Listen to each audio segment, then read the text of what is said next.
if you listen to those leaders, they are nostalgic about trips and tours you have made to Taita, Taveta County.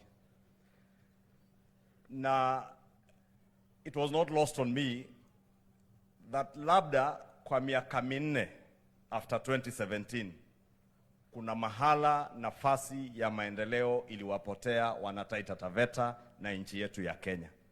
Na hiyo ni mambo inadhihirika ukisikiza hawa viongozi.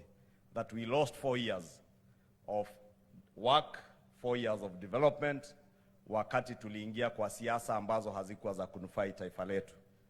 Na ndio Mheshimiwa Rais, nimefurahi wakati Imam alikuwa anatuhubiria hapa, aliongea mambo ya watu ambao ni wa kufurahisha, sio wa kuhuzunisha.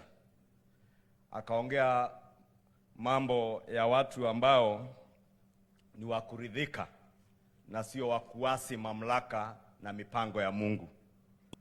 Watu ambao ni wa kusifu na sio wa kutusi.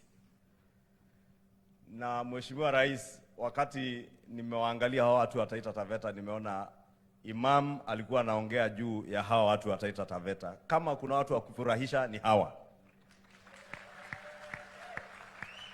Ungesikiza viongozi, umesikia wote wamekubaliana ya kuwa hawataasi mpango wa Mungu, hawataasi mamlaka ambayo Mwenyezi Mungu amekupea uongoze taifa letu, na akapea kiongozi kama Governor Mwadime ambaye ndiye governor peke yake wa mahasla Kenya mzima.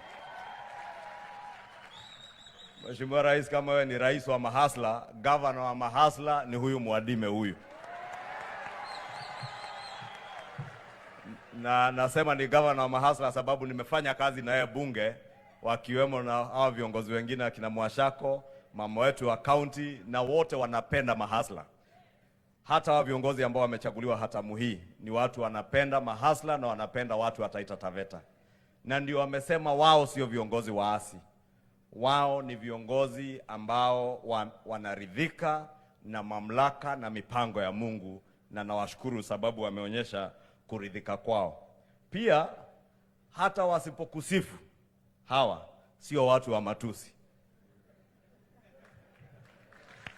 Na ni kweli Mheshimiwa Rais.